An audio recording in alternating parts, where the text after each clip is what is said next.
সুপ্রিয় শিক্ষার্থী, আমি আমার পূর্ববর্তী ক্লাসে দ্রাব্যতা সম্পর্কিত অনেকগুলা আলোচনা করেছি। আশা করি দ্রাব্যতা তোমাদের ক্লিয়ার হয়েছে। আজকে দ্রাব্যতা সম্পর্কিত কিছু অঙ্ক করব, যেগুলো এমসিকিউ কিংবা ভর্তি পরীক্ষায় আসে। তো একটু খেয়াল করো। এখানে প্রশ্নটা আমি লিখেই আছে, 50 গ্রাম সম্পৃক্ত দ্রবণ তৈরি করতে একটা নির্দিষ্ট টেম্পারেচার বলবে। হ্যাঁ, প্রশ্ন অবশ্যই 30°C বা সামথিং বলবে, আমি লিখি নাই। অবশ্যই টেম্পারেচার ইম্পর্ট্যান্ট। কেন ইম্পর্ট্যান্ট একটু পরে বলছি। দ্রবণ তৈরি করতে 10 গ্রাম দ্রব প্রয়োজন। দ্রবণ তৈরি করতে কত গ্রাম? 50 গ্রাম দ্রবণ তৈরি করতে 10 গ্রাম দ্রব প্রয়োজন। দ্রাব্যতা কত? আচ্ছা, আমরা জানি দ্রাব্যতা ইকুয়াল টু দ্রব বাই দ্রাবক ইন্টু 100। আচ্ছা, এখন খেয়াল করো, দ্রবের পরিমাণ কত দেওয়া আছে? 10 গ্রাম, তাই না? দ্রবণের পরিমাণ দেওয়া আছে 50 গ্রাম। আর আমার এখানে কিসের পরিমাণ দেওয়া দরকার? দ্রাবকের পরিমাণ। তো আমি যদি এখানে 50 লিখি, আচ্ছা দ্রবের পরিমাণ 10 গ্রাম লিখবো, ঠিক আছে।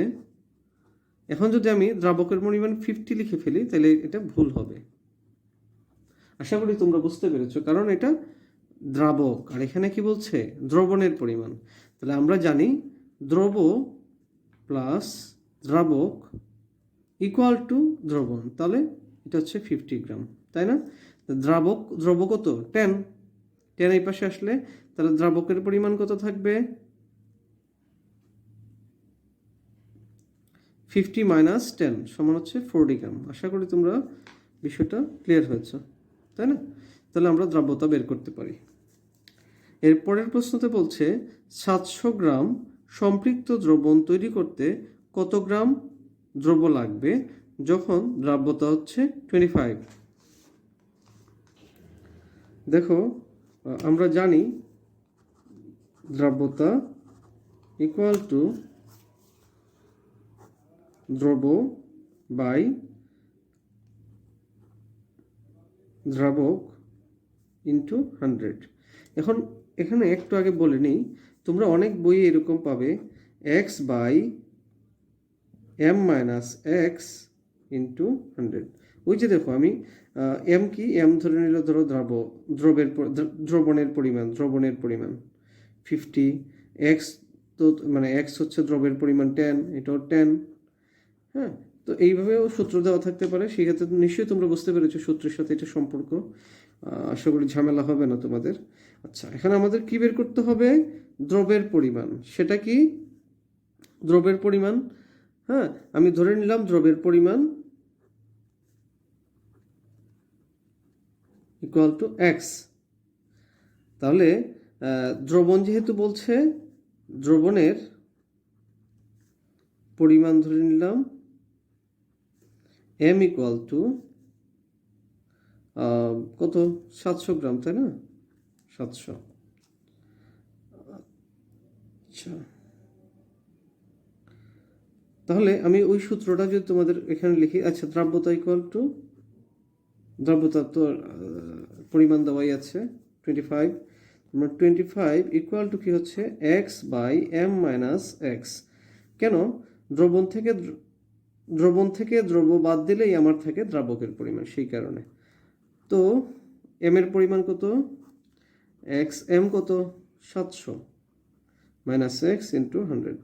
আশা করি তোমরা এটা সমাধান করতে পারবে। 25, তাই না? ওকে, নেক্সট কোয়েশন। দেখো, এই কোয়েশন আর এই কোয়েশন আমি অ্যামাউন্টগুলো সমান রাখছি কেন? প্রায় বুঝতে সুবিধার জন্য। এখানে 700 গ্রাম বলছে, আর এখানে আমি বলছি 700 ml সম্পৃক্ত দ্রবণ তৈরি করতে।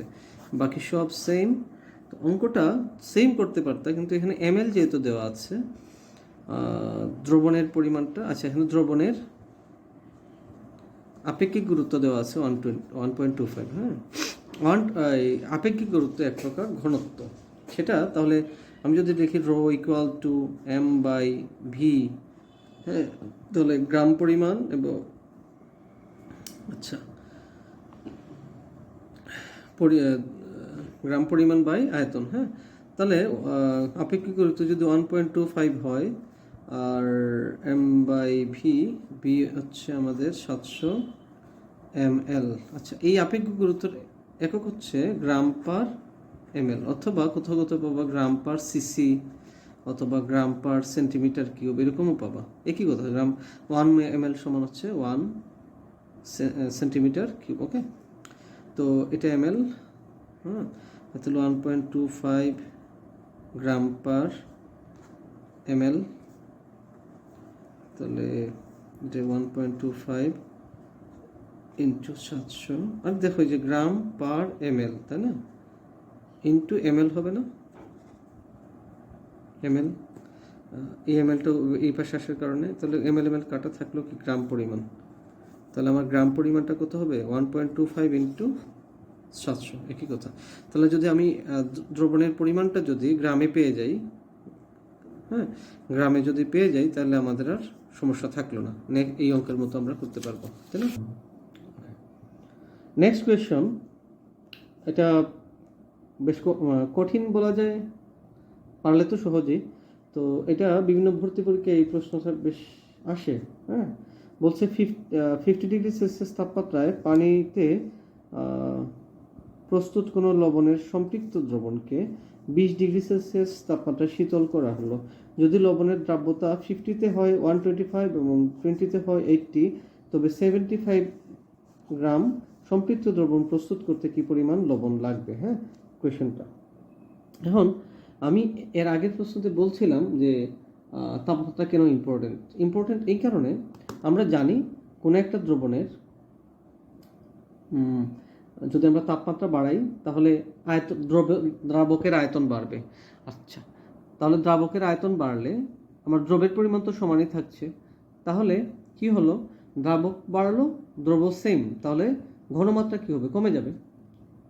আবার যদি তাপমাত্রা কমাই, তাহলে দ্রাবকের পরিমাণ কমে যাবে, ফলে ঘনমাত্রা বেড়ে যাবে, ফলে তাপমাত্রার সাথে ঘনমাত্রা বলো, দ্রাব্যতা বলো, এগুলোর একটা প্রত্যক্ষ সম্পর্ক আছে। তাহলে আমরা 50 ডিগ্রি সেলসিয়াস তাপমাত্রায় যে পরিমাণ ছিল 20 ডিগ্রি সেলসিয়াস তাপমাত্রায় সে সমান পরিমাণ দ্রবকে ধারণ করতে পারবে না, ঠিক না। তাহলে অতিরিক্ত দ্রব কি হবে, অতিরিক্ত দ্রব তলানি হিসাবে জমা হয়ে যাবে। হ্যাঁ, আচ্ছা, অঙ্কটি সমাধান করার জন্য আমরা প্রথমে দেখি, বলছে 50 ডিগ্রি সেলসিয়াস তাপমাত্রায় দ্রাব্যতা, 50 ডিগ্রি সেলসিয়াস তাপমাত্রায় দ্রাব্যতা কত, 125। আচ্ছা, তাহলে এটা কার পরিমাণ, এটা হচ্ছে দ্রব, মানে যেহেতু দ্রাব্যতা, তাহলে দ্রবের পরিমাণ কত, 125। আচ্ছা, কতটুক দ্রাবকের মধ্যে নিয়েছিলাম, দ্রাবক কতটুকু ছিল, 100 গ্রাম, তার ফলেই তো এটা দ্রাব্যতা হয়েছে, তাই না। এখানে দেখবা দ্রাব্যতার এখানে কোনো একক লেখা থাকে না, কারণ গ্রাম পাই গ্রাম কাটা দিলে তাহলে দ্রাব্যতা থাকে না, তাই না। আচ্ছা, তাহলে মোট দ্রবণের পরিমাণ কত ছিল, দ্রবণের পরিমাণ হচ্ছে এই যে 100 প্লাস 125। ওকে, আচ্ছা, 20 ডিগ্রি সেলসিয়াস তাপমাত্রায়, 20 ডিগ্রি সেলসিয়াস তাপমাত্রায় এখানে খেয়াল করো 80, তাই না। তাহলে এরকম দ্রবের পরিমাণ হচ্ছে 80, দ্রাবকের পরিমাণ হচ্ছে 100, তাহলে দ্রবণের পরিমাণ কত, দ্রবণ হচ্ছে 180। আচ্ছা, এখন খেয়াল করো, আমার যখন 50 ডিগ্রি ছিল, 100 গ্রাম দ্রাবক 125 গ্রামকে ধারণ করতে পারত সম্পৃক্ত দ্রবণ তৈরি করার জন্য, আর 20 ডিগ্রি সেলসিয়াস তাপমাত্রায় 100 গ্রাম দ্রাবক 80 গ্রাম দ্রবকে ধারণ করতে পারে। তার মানে এর সর্বোচ্চ ধারণ ক্ষমতা হচ্ছে 80। আর আমি যখন তাপমাত্রা কমাইছি, এই সব দ্রব তো সেমই আছে, দ্রাবকও তো সেমই আছে, কিন্তু তার তাপমাত্রা কমানোর সাথে সাথে তার ধারণ ক্ষমতাটা হঠাৎ করে কমে গেল। ধারণ ক্ষমতা কমে যাওয়ার ফলে এইটা তো আর কমে নাই, এটা 125 ছিল, 125ই দ্রবণের ভিতরে আছে। দ্রবণে আমার দ্রাবকের পরিমাণটা 100 গ্রাম ছিল, 100 গ্রামই আছে। দ্রব্যের পরিমাণ 125 ছিল, এটাই আছে। কিন্তু আমার কি হলো, এই যে এখানে ছিল না, এতটুকু ছিল, ধরো একটু বোঝার জন্য আমি একটু দ্রাবকের পরিমাণটা একটু বাড়াইছি।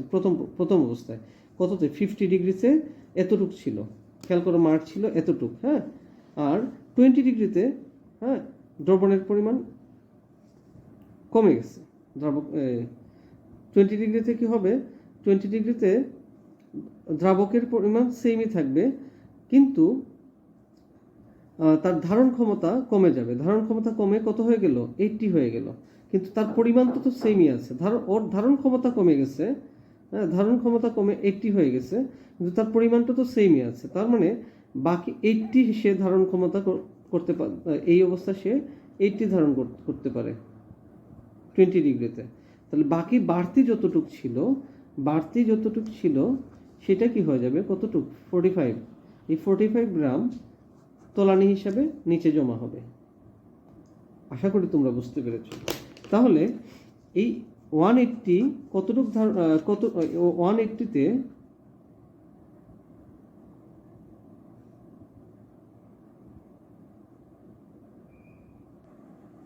আচ্ছা, আমি এখানে একটু খেয়াল করলাম, আসলে এখানে লাগবে না, এখানে বইয়ে প্রশ্নটা হচ্ছে প্রয়োজন হবে, হ্যাঁ, আমি লাগবে আর প্রয়োজন হবে একই কথা। এই বইয়ে প্রশ্নটা হচ্ছে পাওয়া যাবে, হ্যাঁ, বা তলানি হিসাবে জমা হবে। কথা বুঝছো? আমি বইয়ের প্রশ্নটা খেয়াল করে নিই। আচ্ছা দেখো, তাহলে বই কতটুক বলছে, তাহলে 180 হবে না, তাহলে এটা কত ছিল, 225 গ্রাম, তাই না? আচ্ছা, এই 225 গ্রাম 50 ডিগ্রিতে যখন আমরা শীতল করলাম 20 ডিগ্রিতে, তখন পাওয়া গেল কতটুক, 40 গ্রাম। তাহলে 1 গ্রামে পাওয়া যাবে কত, 45/225 গ্রাম, তাই না? তাহলে আমাদের এই প্রশ্ন যে 75 গ্রামে কতটুকু পাওয়া গেল, 45/225 ইন্টু 75। ওকে, এটা সমাধান করে দেখে নিয়ে তোমাদের কত গ্রাম পাওয়া যায়, ঠিক আছে? তো এই সংক্রান্ত যে প্রশ্নগুলো আছে, প্রশ্নগুলো তোমরা বইয়ে আরও পড়বে। আর আমি এখন তোমাদেরকে দিচ্ছি, এই রিলেটেড আজকে যা পড়ালাম তার উপর ভিত্তি করে কিছু হোমওয়ার্ক বা বাড়ির কাজ দিচ্ছি, তোমরা সমাধান করে আমাকে হোয়াটসঅ্যাপ গ্রুপে উত্তর দিবে। এই হচ্ছে প্রশ্ন, ঠিক আছে? এই প্রশ্নগুলো সমাধান করে হোয়াটসঅ্যাপ গ্রুপে উত্তরপত্রগুলো জমা দিবে, এবং যদি তোমাদের কোনো প্রশ্ন থাকে আমাকে ওইখানে প্রশ্ন করবে। ধন্যবাদ সবাইকে।